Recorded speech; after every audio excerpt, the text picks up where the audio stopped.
ಲೋಕಸಭೆ ವಿರೋಧ ಪಕ್ಷದ ನಾಯಕ ರಾಹುಲ್ ಗಾಂಧಿ ಅವರ ವಿರುದ್ಧ ಕೇಂದ್ರ ಸರ್ಕಾರ ಹಕ್ಕುಚ್ಯುತಿ ನಿರ್ಣಯವನ್ನು ಮಂಡಿಸೋದಿಲ್ಲ ಅಂತ ಹೇಳಲಾಗಿದೆ. ಆದರೂ ಅದರ ಬಗ್ಗೆ ಬಿಜೆಪಿ ಬಹಳ ಆಸಕ್ತಿಯನ್ನು ತೋರಿಸಿತ್ತು ಅನ್ನೋದು ನಿಜ.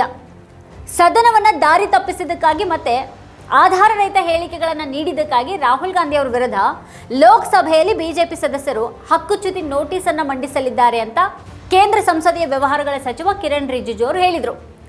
ಅದಾದ ಒಂದು ದಿನದ ನಂತರ ಈಗ ಹಕ್ಕುಚ್ಯುತಿ ನಿರ್ಣಯ ಮಂಡಿಸೋದಿಲ್ಲ ಅಂತ ಹೇಳಲಾಗಿದೆ. ಆದರೆ ಬುಧವಾರ ಅವರು ಭಾಷಣದಲ್ಲಿ ಬಳಸಲಾದಂತಹ ಪದಗಳನ್ನು ತೆಗೆದುಹಾಕುವಂಥ ಸಾಧ್ಯತೆ ಇದೆ ಅಂತ ಮೂಲಗಳನ್ನು ಉಲ್ಲೇಖಿಸಿ ವರದಿಯೊಂದು ತಿಳಿಸಿದೆ. ರಾಹುಲ್ ಗಾಂಧಿ ಅವರನ್ನು ಸಂಸತ್ತಿನಿಂದ ಉಚ್ಚಾಟಿಸಬೇಕು ಹಾಗೂ ಅವರು ಚುನಾವಣೆಯಲ್ಲಿ ಸ್ಪರ್ಧೆ ಮಾಡೋದನ್ನು ಜೀವನ ಪರ್ಯಂತ ನಿಷೇಧ ಮಾಡಬೇಕು ಅಂತ ಕೋರುವಂಥ ನಿರ್ಣಯವನ್ನು ಮಂಡಿಸೋದಕ್ಕೆ ಅನುಮತಿ ಕೇಳಿ ಬಿಜೆಪಿ ಸಂಸದ ನಿಶಿಕಾಂತ್ ದುಬೆ ಅವರು ಗುರುವಾರ ನೋಟಿಸನ್ನು ನೀಡಿದರು. ಆದರೆ ದುಬೆ ಇದು ವಿಶೇಷ ಹಕ್ಕುಚ್ಯುತಿ ನೋಟಿಸ್ ಅಲ್ಲ, ಒಂದು ಪ್ರಸ್ತಾವನೆಯನ್ನು ಸಲ್ಲಿಸಿದ್ದೀನಿ ಅಂತ ಹೇಳಿದರು. ಬಿಜೆಪಿಯ ನಡೆಯನ್ನು ನೋಡ್ತಾ ಇದ್ರೆ ಶಾಸಕಾಂಗ ಕಾರ್ಯವಿಧಾನ ಮತ್ತು ರಾಜಕೀಯ ಯುದ್ಧದ ನಡುವಿನ ಗೆರೆ ಹೆಚ್ಚು ಮಸುಕಾಗ್ತಾ ಇರೋ ಹಾಗೆ ಕಾಣುತ್ತೆ. ರಾಹುಲ್ ಗಾಂಧಿ ಅವರ ಲೋಕಸಭಾ ಸದಸ್ಯತ್ವವನ್ನು ರದ್ದುಗೊಳಿಸಬೇಕು ಮತ್ತು ಅವರು ಚುನಾವಣೆಗಳಲ್ಲಿ ಸ್ಪರ್ಧೆ ಮಾಡೋದ್ರ ಮೇಲೆ ಜೀವಮಾನ ಪರ್ಯಂತ ನಿಷೇಧವನ್ನು ಹೇರಬೇಕು ಅಂತ ಕೋರಿ ಬಿಜೆಪಿ ಸಂಸದ ನಿಶಿಕಾಂತ್ ದುಬೆ ಅವರು ನೋಟಿಸ್ ನೀಡಿದ್ದನ್ನು ಹೆಡ್ಲೈನ್ ನಿರ್ವಹಣೆಯ ಆಟ ಅಂತ ವಿಶ್ಲೇಷಿಸಲಾಗ್ತಾ ಇದೆ. ಹಿರಿಯ ಪತ್ರಕರ್ತೆ ಸಬಾ ನಖ್ವಿ ಅವರು HW ನ್ಯೂಸ್ಗಾಗಿ ನೀಲು ವ್ಯಾಸ್ ಅವರೊಂದಿಗಿನ ಸಂದರ್ಶನದಲ್ಲಿ ಈ ಒಂದು ಅಂಶವನ್ನು ಎತ್ತಿ ಹೇಳಿದ್ದಾರೆ. ನೀಲು ವ್ಯಾಸ್ ಅವರೊಂದಿಗೆ ಮಾತಾಡ್ತಾ ಸಬಾ ನಖ್ವಿ ದುಬೆ ಪ್ರಸ್ತಾವನೆಯೊಳಗಿನ ತಾಂತ್ರಿಕ ದೌರ್ಬಲ್ಯಗಳನ್ನು ಎತ್ತಿ ತೋರಿಸಿದ್ದಾರೆ. ಒಂದು ಹಂತದಲ್ಲಿ ಪ್ರಸ್ತುತ ವಿರೋಧ ಪಕ್ಷದ ನಾಯಕ ಮತ್ತು ಅವರ ದಿವಂಗತ ತಂದೆಯ ನಡುವಿನ ವ್ಯತ್ಯಾಸವನ್ನು ಗುರುತಿಸೋದಕ್ಕೆ ಅದು ವಿಫಲ ಆಗಿದೆ. ಶ್ರೀ ರಾಜೀವ್ ಗಾಂಧಿ ಅಂತ ತಪ್ಪಾಗಿ ಉಲ್ಲೇಖ ಮಾಡಿರೋದ್ರ ಬಗ್ಗೆ ಅವರು ಗಮನ ಸೆಳೆದಿದ್ದಾರೆ. ಹಾಗಾಗಿ ಈ ಪ್ರಸ್ತಾವನೆಯ ಮುಖ್ಯ ಆಸಕ್ತಿ ದಿನದ ಹೆಡ್ಲೈನ್ ಆಗುವ ಕಡೆಗಿದೆ ಅಂತ ನಖ್ವಿ ಹೇಳ್ತಾರೆ. ವಿರೋಧ ಪಕ್ಷದ ಟೀಕೆಯಲ್ಲಿ ಬಿಜೆಪಿ ಯಾವತ್ತೂ ಪುನರಾವರ್ತಿತ ವಿಷಯ ಏನು ಅಂತ ಅಂದರೆ ವಿದೇಶಿ ಸಂಪರ್ಕದ ಆರೋಪ. ರಾಹುಲ್ ಗಾಂಧಿ ಅವರ ವಿರುದ್ಧದ ಪ್ರಸ್ತಾವನೆಯಲ್ಲೂ ಕೂಡ ಇದನ್ನೇ ಮಾಡಲಾಗಿದೆ. ಅವರು ಫೋರ್ಡ್ ಫೌಂಡೇಶನ್ನ ಏಜೆಂಟ್ ಮತ್ತು ಬಿಲಿಯನಿಯರ್ ಜಾರ್ಜ್ ಸೋರಸ್ ಅವರೊಂದಿಗೆ ಸಂಬಂಧವನ್ನು ಹೊಂದಿದ್ದಾರೆ ಅಂತ ಆ ಪ್ರಸ್ತಾವನೆಯಲ್ಲಿ ಆರೋಪ ಮಾಡಲಾಗಿದೆ. ಬಿಜೆಪಿಯ ಈ ನಿರೂಪಣೆ ಇಲ್ಲಿ ಎರಡು ಉದ್ದೇಶಗಳನ್ನು ಸಾಧಿಸುತ್ತೆ. ಆಂತರಿಕ ಭಿನ್ನಾಭಿಪ್ರಾಯವನ್ನ ವಿದೇಶಿ ಪ್ರಾಯೋಜಿತ ಪಿತೂರಿಯಾಗಿ ನಿರೂಪಿಸುವ ಮೂಲಕ ಅದನ್ನು ಕಾನೂನು ಬಾಹಿರಗೊಳಿಸಲಾಗುತ್ತೆ ಮತ್ತೆ ದೇಶೀಯ ನೀತಿ ವೈಫಲ್ಯಗಳಿಂದ ಗಮನವನ್ನು ಬೇರೆ ಕಡೆಗೆ ತಿರುಗಿಸೋದು ಈ ಮೂಲಕ ನಡೆಯುತ್ತೆ. ಸೋರಸ್ ಅಥವಾ ಫೋರ್ಡ್ ಫೌಂಡೇಶನ್ ಅಂತ ಹೆಸರುಗಳನ್ನು ಉಲ್ಲೇಖ ಮಾಡೋ ಮೂಲಕ ಭಾರತ US ವ್ಯಾಪಾರ ಒಪ್ಪಂದ ಅಥವಾ ರೈತ ಪ್ರತಿಭಟನೆಗಳಂಥ ವಿಷಯಗಳನ್ನು ಮರೆಸಿಬಿಟ್ಟು ರಾಷ್ಟ್ರೀಯ ಸಾರ್ವಭೌಮತ್ವದ ಮೇಲಿನ ಯುದ್ಧ ಅಂತ ಬಿಂಬಿಸಿ ಗಮನ ಸೆಳೆಯೋದಕ್ಕೆ ಪ್ರಯತ್ನ ಪಡಲಾಗುತ್ತೆ.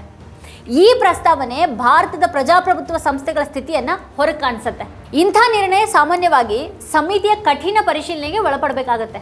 ಆದರೆ ಲೋಕಸಭೆಯಲ್ಲಿ ಪ್ರಸ್ತುತ ಅಂತಹ ಸೂಚನೆಗಳ ವಿಷಯದಲ್ಲಿ ಕೆಲಸ ಮಾಡೋದಕ್ಕೆ ಪ್ರಿವಿಲೇಜ್ ಕಮಿಟಿ ಇಲ್ಲ.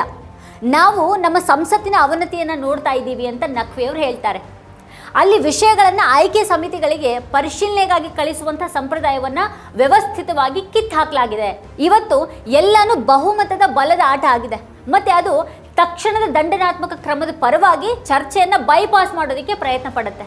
ಪ್ರಸ್ತಾವನೆಯ ಸಮಯ ಕೂಡ ಮಹತ್ವದಾಗಿದೆ. ಸರ್ಕಾರದ ಆಕ್ರಮಣಕಾರಿ ನಿಲುವು ಅಂತಾರಾಷ್ಟ್ರೀಯ ಸಂಬಂಧಗಳ ಬಗ್ಗೆ ವಿಶೇಷವಾಗಿ ಪ್ರಸ್ತುತ ಅಮೆರಿಕದ ಆಡಳಿತದಲ್ಲಿ ಆಂತರಿಕ ಆತಂಕದ ಲಕ್ಷಣ ಆಗಿರಬಹುದು ಅಂತ ನಖ್ವಿ ಹೇಳ್ತಾರೆ. ಜಾಗತಿಕ ವೇದಿಕೆಯಲ್ಲಿ ಭಾರತ ಅವಮಾನಕರ ನಡವಳಿಕೆಯನ್ನು ಸಹಿಸ್ಕೋಬೇಕಾಯಿತು ಅಂತ ಅವ್ರು ಹೇಳ್ತಾರೆ. ಇದು ಬಿಜೆಪಿ ಬಿಂಬಿಸೋದಕ್ಕೆ ಪ್ರಯತ್ನಿಸ್ತಾ ಇರುವಂತಹ ವಿಶ್ವಗುರು ಇಮೇಜನ್ನು ಬದಿಗೆ ತಳ್ಳಿಬಿಡುತ್ತೆ. ರಾಜತಾಂತ್ರಿಕ ಘರ್ಷಣೆ ಅಥವಾ ಪ್ರತಿಕೂಲ ವ್ಯಾಪಾರ ನಿಯಮಗಳಿಂದ ಮೋದಿಯ ಇಮೇಜ್ ಬಗ್ಗೆ ಪ್ರಶ್ನೆಗಳೆದ್ದಾಗ ಇದಕ್ಕಿದ್ದ ಹಾಗೆ ವಿರೋಧ ಪಕ್ಷದ ವಿರುದ್ಧ ಬಲ ಪ್ರದರ್ಶಿಸೋದು ಇತ್ತೀಚಿನ ದಿನಗಳ ದೇಶೀಯ ಪ್ರತಿಕ್ರಿಯೆ ಆಗ್ತಾ ಇದೆ. ಹಾಗಾಗಿ ರಾಹುಲ್ ವಿರುದ್ಧ ಪ್ರಸ್ತಾಪ ಬಿಜೆಪಿ ಸರ್ಕಾರ ತನ್ನ ಪ್ರಾಬಲ್ಯವನ್ನು ತೋರಿಸೋದಕ್ಕೆ ಮತ್ತೆ ನಿರೂಪಣೆಯನ್ನು ನಿಯಂತ್ರಿಸೋದಕ್ಕೆ ಮಾಡಿದಂಥ ಒಂದು ಪ್ರಯತ್ನದ ಹಾಗೆ ಕಾಣ್ತಾ ಇದೆ.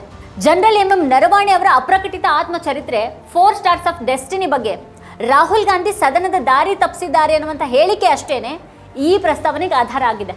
ಈ ಅಪ್ರಕಟಿತ ಕೃತಿಯಿಂದ ಉಲ್ಲೇಖಿಸುವ ಮೂಲಕ ರಾಹುಲ್ ಗಾಂಧಿ ಅವರು ಸಂಸತ್ತಿನ ಘನತೆಯನ್ನು ಉಲ್ಲಂಘಿಸಿದ್ದಾರೆ ಮತ್ತು ಮಿಲಿಟರಿಯನ್ನು ದೂಷಿಸಿದ್ದಾರೆ ಅನ್ನೋದು ಬಿಜೆಪಿಯ ವಾದ.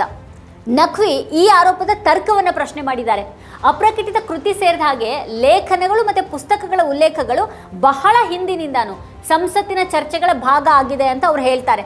ಪತ್ರಕರ್ತರ ಲೇಖನಗಳನ್ನು ಕೂಡ ಸಂಸದರು ಆಗಾಗ್ಗೆ ಉಲ್ಲೇಖ ಮಾಡ್ತಾರೆ ಅಂತ ಅವ್ರು ಹೇಳಿದರು.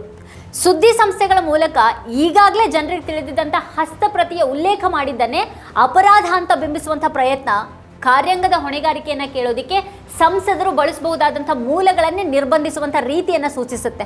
1978ರಲ್ಲಿ ಇಂದಿರಾ ಗಾಂಧಿ ಅವರನ್ನು ಸಂಸತ್ನಿಂದ ಹೊರಹಾಕಿದಂಥ ಐತಿಹಾಸಿಕ ವಿದ್ಯಮಾನ ಪುನರಾವರ್ತನೆ ಆಗಬಹುದಾ ಅನ್ನುವಂಥ ನೀಲು ವ್ಯಾಸ ಅವರ ಪ್ರಶ್ನೆಗೆ ಉತ್ತರಿಸಿದಂಥ ನಖ್ವಿ ಅವರು ಸರ್ಕಾರದ ಬಳಿ ಸಂಖ್ಯಾಬಲ ಇದ್ರೂ ಕೂಡ ಕಾನೂನು ಅಡೆತಡೆಗಳು ಕೂಡ ಇವೆ ಅಂತ ಹೇಳಿದರು. ಅಂಥ ಕ್ರಮವನ್ನು ಪ್ರಶ್ನೆ ಮಾಡಲಾಗತ್ತೆ, ಸಂಸತ್ತು ವಕೀಲರಿಂದ ತುಂಬಿದೆ ಅಂತ ನಖ್ವಿ ಹೇಳಿದರು. ಹಿಂದಿನ ಕಾಲದ ಸಂಕ್ಷಿಪ್ತ ಉಚ್ಚಾಟನೆಗಳಿಗಿಂತ ಭಿನ್ನವಾಗಿ ಆಧುನಿಕ ಕಾನೂನು ಪರಿಶೀಲನೆ ಮತ್ತು ಹೆಚ್ಚು ಸಕ್ರಿಯ ನ್ಯಾಯಾಂಗ, ಏಕಾಏಕಿ ಚುನಾಯಿತ ಪ್ರತಿನಿಧಿಯನ್ನು ನಿಷೇಧ ಮಾಡೋದು ಅತಿರೇಕದ ಪ್ರಯತ್ನಗಳನ್ನು ತಡಿಬಹುದು. ಈ ಪ್ರಸ್ತಾವನೆ ರಾಜಕೀಯ ಭಾಷಣವನ್ನು ಕ್ರಿಮಿನಲ್ ಅಪರಾಧ ಅಂತ ಪರಿಗಣಿಸೋದಕ್ಕೆ ಯತ್ನಿಸುತ್ತೆ. ಇದು ಸದನ ಮತ್ತು ಅದರ ಸದಸ್ಯರ ನಡುವಿನ ಸಂಬಂಧವನ್ನು ಪೂರ್ತಿ ಬದಲಾಯಿಸುವಂಥ ನಡೆಯಾಗಿದೆ. ವೀಕ್ಷಕರ ಕುರಿತು ನೀವೇನು ಹೇಳ್ತೀರಿ? ನಿಮ್ಗೇನು ಅನಿಸುತ್ತೆ? ನಿಮ್ಮ ಅಭಿಪ್ರಾಯವನ್ನು ವಿಡಿಯೋ ಕೆಳಗಡೆ ಕಮೆಂಟ್ ಮಾಡಿ ನಮಗೆ ತಿಳಿಸಿ. ಇದೇ ಹೊತ್ತಿನ ಸ್ಪೆಷಲ್ ನೋಡ್ತಾ ಇರಿ ವಾರ್ತಾಭಾರತಿ. ನೀವಿನ್ನೂ ವಾರ್ತಾಭಾರತಿ ಯೂಟ್ಯೂಬ್ ಚಾನಲನ್ನು ಸಬ್ಸ್ಕ್ರೈಬ್ ಮಾಡಿಲ್ಲ ಅನ್ನೋದಾದರೆ ಈ ಕೂಡಲೇ ಸಬ್ಸ್ಕ್ರೈಬ್ ಮಾಡಿ, ಹಾಗೆ ಪಕ್ಕದಲ್ಲಿರುವಂಥ ಬೆಲ್ ಐಕಾನ್ನ ಪ್ರೆಸ್ ಮಾಡಿ ನಮ್ಮನ್ನು ಪ್ರೋತ್ಸಾಹಿಸಿ.